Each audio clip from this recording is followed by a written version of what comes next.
Hello again and welcome to PoisoNoisE. Today we will talk about some bands I think are pretty cool, even though most of them are not active since a long time anymore.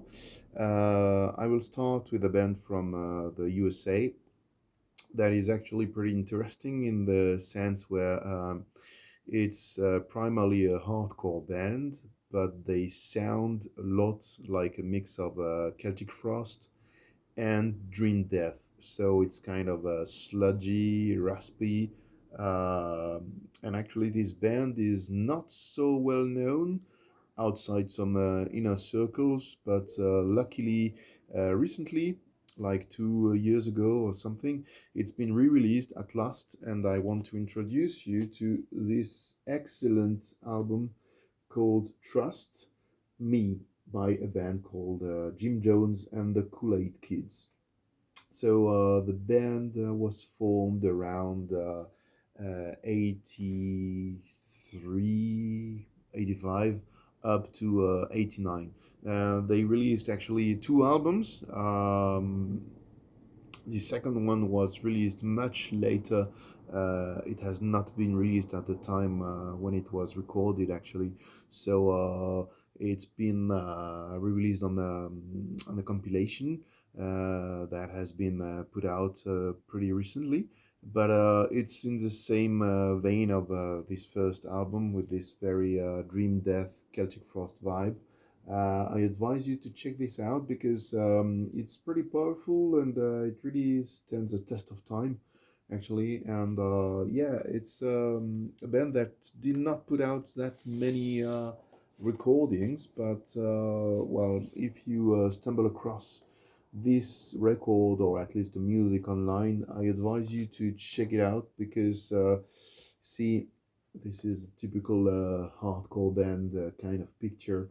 But it's interesting in the way that, of course, they mix those influences with their hardcore vibe.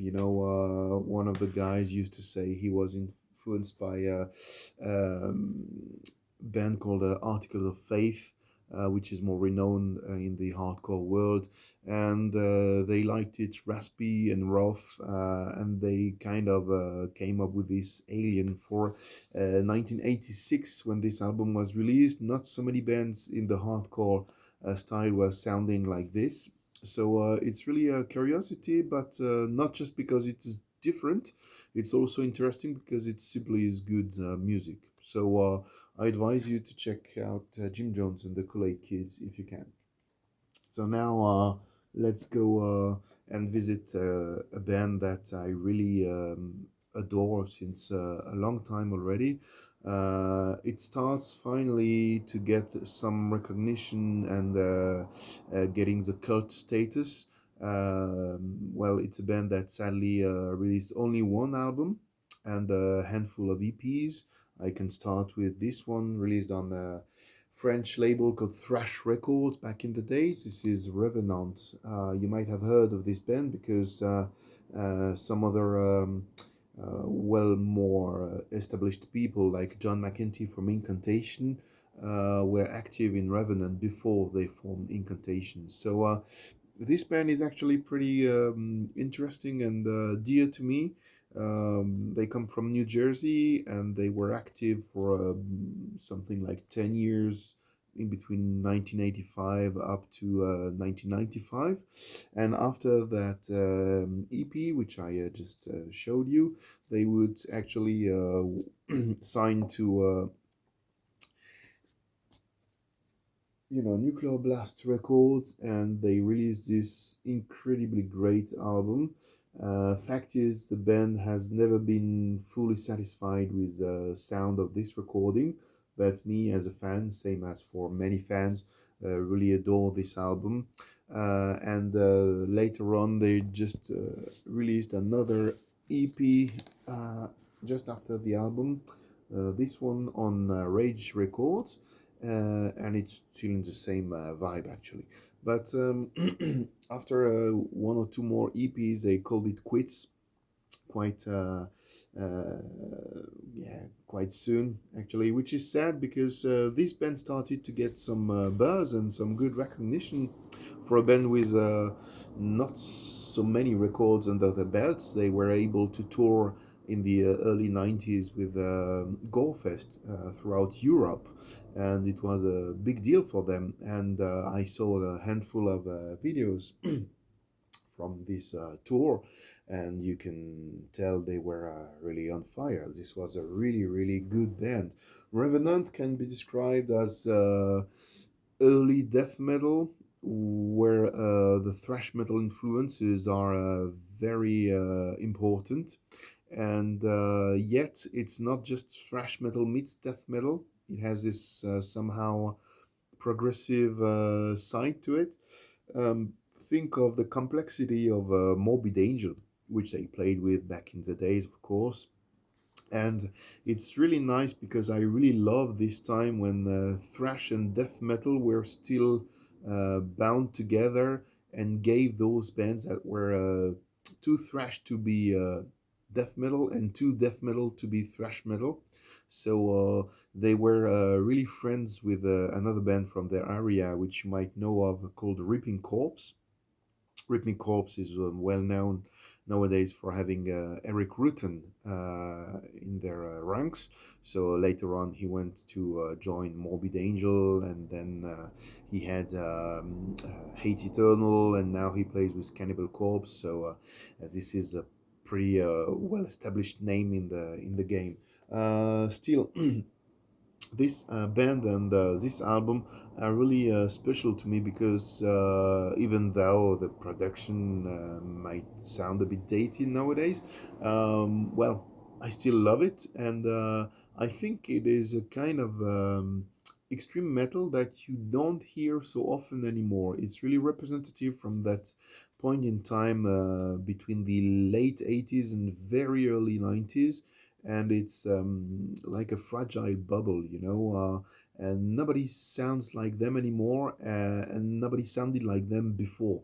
It was just this very specific moment in time where you had those bands. I mentioned Ripping Corpse, Revenant, and for Europe, you might think of another thrash metal bands that started slowly to change a bit their sound. I speak about Protector with the album The Heritage, which you might check out because most of the time when people talk about Protector, they refer to the older stuff, which is really, really good, Urm the Mad and stuff like that.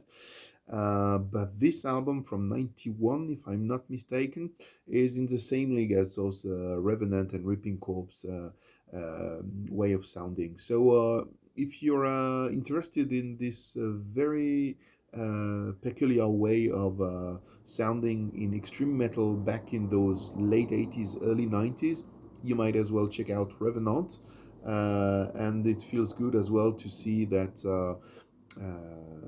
the guys that are still there, because sadly, some years ago, pretty recently, they lost their drummer, Will Corcoran.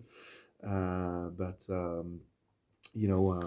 the members are still there. Some of them are still active with music, but it's not as serious as Revenant used to be.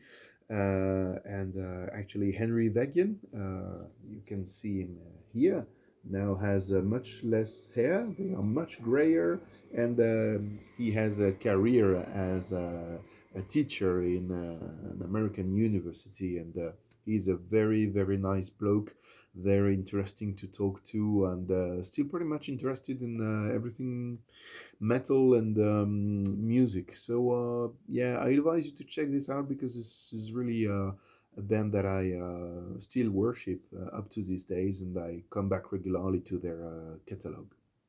And now let's dive even further back in time with a band that still is active, but well, I must say I have not followed all what they have released because the band was founded in Germany, in Berlin, in 1966, and I especially love two of their albums from the early 70s. The album here called Operation by the band called Birth Control. So Birth Control is a funny name indeed.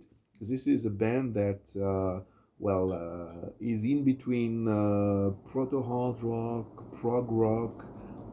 They have a drummer that sings at the same time with a very, very cool vocal tessiture.